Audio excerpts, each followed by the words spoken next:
Salut à tous, c'est Pangdasheno, bienvenue sur cette vidéo qui aujourd'hui va parler des styles d'hypnose qui utilisent un certain nombre de séances pour faire avancer les partenaires.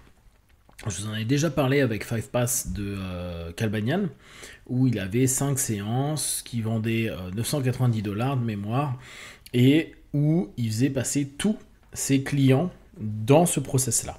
Et c'est toujours le même, c'est-à-dire qu'il a toujours le même fonctionnement pour tout type de pathologie.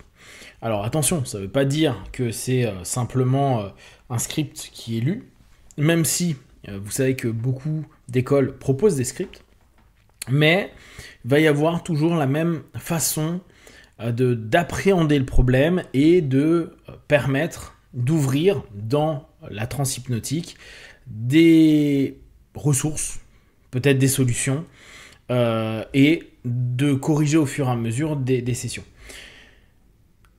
J'en reparlerai à la fin de vidéo, mais moi au départ, toutes ces notions qui étaient déjà très formatées, j'étais pas pour. Et pourtant maintenant, avec les années qui passent, je me dis, je comprends. C'est pas forcément ce que je ferais de cette façon-là, mais je comprends. Là, je vais vous parler de Randy Light, qui est une femme hypnothérapeute qui donc officie aux US. Vous pouvez aller sur son site, c'est Randy Light. Randy, c'est avec un i, tout attaché, light.org, et elle a développé ce qu'elle appelait The Four Essentials. Vous pouvez obtenir l'ouvrage en anglais, il est assez court, il doit faire une centaine de pages. Pareil, elle bosse sur 4 sessions. La première session est un petit peu plus longue parce qu'en général, elle définit l'objectif et elle fait son pré-talk. Mais globalement, elle va constamment bosser sur les mêmes points. Elle part d'un postulat que ce qu'elle va bosser est assez universel. Et c'est vrai que je pense à peu près tous les praticiens, même si on va vous dire chaque personne peut avoir une façon de vivre son pathos différemment, il y a des éléments clés. La confiance en soi, l'auto-amour, la capacité à prendre de la distance avec le passé, vivre plus l'instant présent, la capacité à avoir un self-talk positif. On a des éléments qui seraient universels, c'est-à-dire que tout le monde a au moins à bosser là-dessus, l'estime de soi, etc. Donc elle part dans la première session qui est en gros diminution du stress et renforcement de la confiance.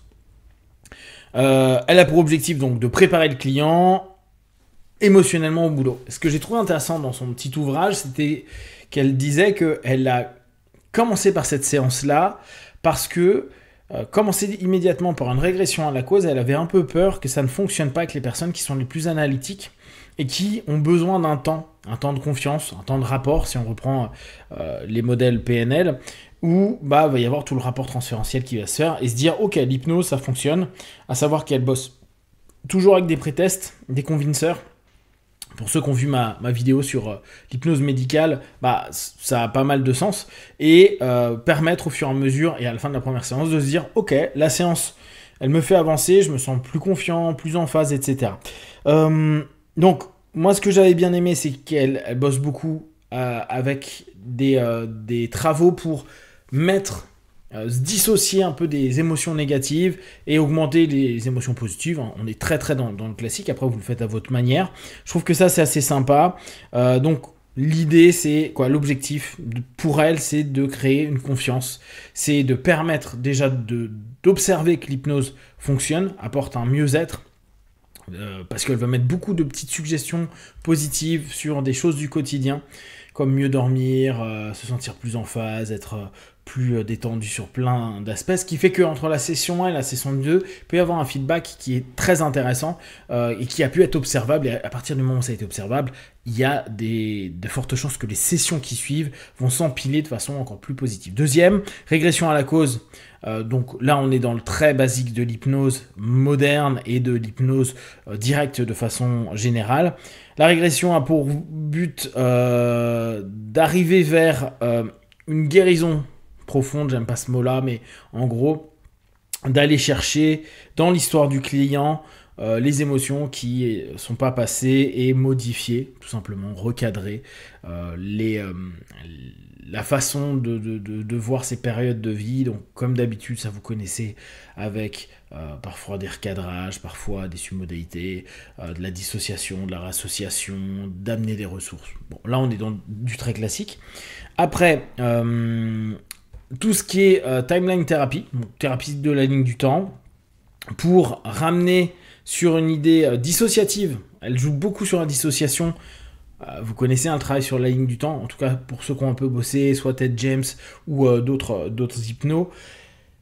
On est en hauteur, on a déjà une dissociation par rapport à notre ligne du temps, on y descend, on remonte, ça nous permet constamment de pouvoir voir de loin, de recréer une perception nouvelle à distance et de jouer avec notre capacité temporelle, qu'elle soit le passé, le présent et ou le futur, futurisation étant toujours quelque chose d'intéressant.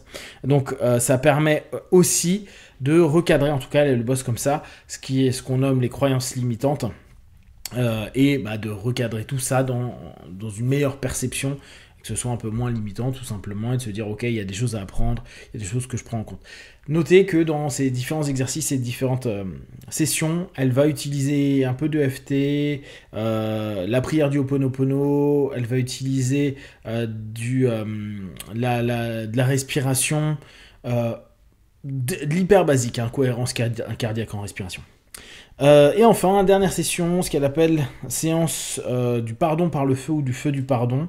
Donc le pardon pour elle est crucial dans les sessions et ça permet d'arriver petit à petit à une notion d'intégration de l'ensemble du boulot précédent, des émotions, etc., etc.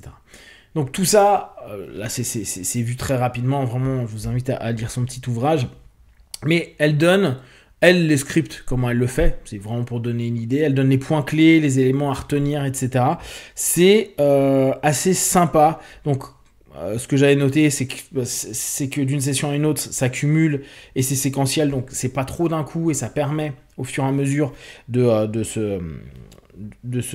s'enclencher de session en session. Ouais. Renforcement de la confiance en soi, réduction du stress, ok. On est sur des choses que vous connaissez, mais c'est la façon dont c'est mis bout à bout qui lui permet d'avoir, en tout cas les feedbacks qu'elle a avec ses clients, des retours positifs. Alors, moi depuis septembre, je fais un test où je propose un package de 4 sessions. Moi, j'ai pas une notion 1, 2, 3, 4 prédéterminée, mais pourquoi je fais ce test depuis septembre? J'avais déjà commencé l'année dernière avec un autre modèle. Donc 4 sessions en 4 semaines. Et c'est une fois par semaine, logique. L'idée, c'était de voir comment allait se transformer la problématique du partenaire sur 4 sessions. J'ai trouvé que c'était bien plus intéressant que ce que je fais depuis des années, c'est-à-dire vous reprenez rendez-vous quand vous voulez. Parce que moi, je ne donne pas rendez-vous en général, hormis là sur ces packages, mais je ne donne pas de rendez-vous. J'estime que c'est le partenaire qui doit ou qui peut prendre rendez-vous quand il en a besoin, quand il en a envie. Néanmoins, sur certains pathos, on se rend compte que 1 mois ou même 3 semaines, c'est trop long. C'est trop long parce que il s'est passé d'autres choses qui se sont cumulées et ce qui commençait à aller mieux, au bout d'un moment, c'est fait embarquer par peut-être d'autres problématiques qui a réaccentué le pathos qui était en train déjà de se sentir mieux. En tout cas, il y avait une progression et le fait d'avoir des notions assez régulières, mais pas sur X mois, vraiment se dire sur 1 mois, on bosse 4 fois.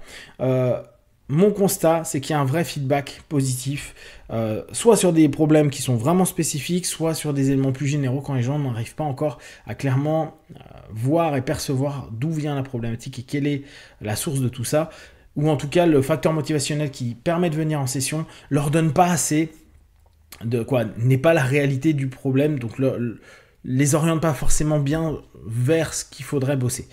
Et ce qui me fait rebondir donc sur tout ce que Banyan et donc là en l'occurrence Randy propose, avec les années, je trouve que c'est vraiment un plus à prendre en compte, aussi bien pour les noobs, les néophytes, que pour les personnes qui, au contraire, ont beaucoup de bagages, parce que ça va vous permettre, vous, avec ce que vous avez déjà vu et les récurrences que vous avez vues, de créer votre propre façon de faire, votre propre 4 principes ou un 5 pass à votre manière.